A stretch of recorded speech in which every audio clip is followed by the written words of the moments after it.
Friends, આજની જે recipe છે ને એ 2 જનરેશનને એકસાથે એક ડીશ જમાડી શકાય એવી રેસીપી છે.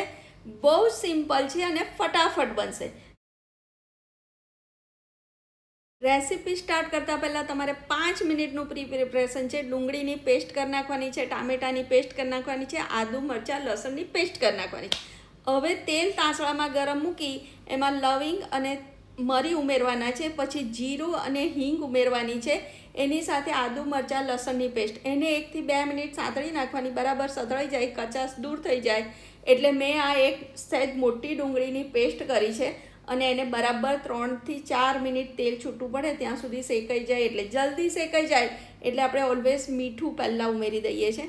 ફ્રેન્ડ્સ, રેસીપી એટલી સરસ બનશે અને જેન્ઝી હોય કે આપણે એલ્ડર હોય બધા એકસાથે જમી શકે એવી રેસીપી છે. અને ક્યારેક કંઈક ફ્યુઝન પણ ટ્રાય કરવું જોઈએ. બસ એટલી મસ્ત રેસીપી અને ફટાફટ બનશે.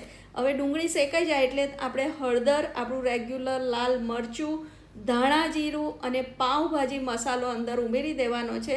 અને થોડુંક એને બેલેન્સ કરવા, મસાલો સારી રીતે શેકાય એના માટે થોડુંક પાણી અંદર ઉમેરી દેવાનું છે. અને એની સાથે તમારે કાશ્મીરી લાલ મરચું અંદર ઉમેરી દેવાનું છે અને બધું બરાબર હલાવવાનું. થોડીક મેં કસૂરી મેથી પણ ઉમેરી હતી, એવું બોલવાનું ભૂલી ગઈ. બસ હવે પાણી ઉમેરી દેશો ને એટલે મસાલો તમારો બળશે નહીં અને એકદમ સરસ શેકાઈ જશે.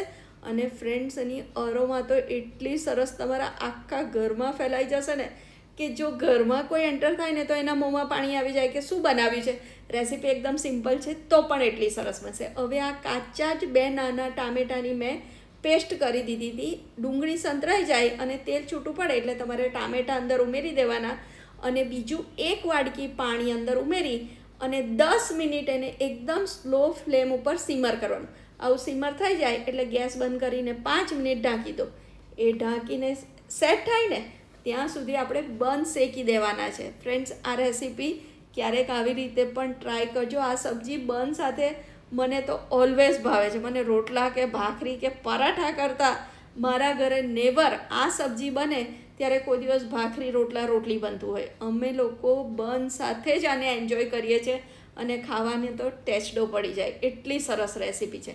બસ તમને બટર, તેલ, ઘી જેમાં ફાવે ને એમાં તમારે બંને શેકી લેવાના છે. આપણા જો બન પણ તમને જોઈને ખાવાનું મન થઈ ગયું ને, હવે તમે વિચારો કે એલ્ડર હોય કે જેન્ઝી હોય, કોઈ પણ એજ ગ્રુપના હોય, બધાને આ સબ્જી તો ભાવશે. હવે બંને પણ કાઢી લઈએ. આપણી આ જે ગ્રેવી આપણે કરી છે જો સરસ સિમર થઈ ગઈ છે. હવે તમારે ડીશમાં જેટલી સેવ જોઈતી હોય એટલી લેવાની ને એની ઉપર ગ્રેવી નાખવાની. આપણે ગ્રેવીમાં સેવ નથી ઉમેરતા. કેમ? કારણ કે કોઈને વધારે રસાવાળી જોઈએ, મારા જેવાને બહુ ઓછા રસાવાળી સબ્જી જોઈએ. મને બહુ રસાવાળી સબ્જી નથી ફાવતી એટલે તમે જોજો મારી ડીશમાં બહુ જ મેં ઓછો રસો નાખ્યો છે. બીજું એ કે સેવ ફટાફટ ગરમ ગ્રેવીમાં પલળીને લોચો ના થઈ જાય ને, આ બેસ્ટ મેથડ છે. જે જ્યારે જમવા બેસે ત્યારે જેટલી સેવ જોઈએ ને જેટલો રસો જોઈએ એટલું લઈ લે. પણ જો રેસીપી સિમ્પલ છે પણ ખાવાની મજા પડે ને, તમને જોઈને મન થઈ ગયું કે નહીં તો ચોક્કસથી ટ્રાય કરજો. તમારા ફ્રેન્ડ સાથે શેર કરવાનું ના ભૂલતા અને ક્વેશ્ચન હોય તો કમેન્ટ કરવાનું ના ભૂલતા. Thank you. C you.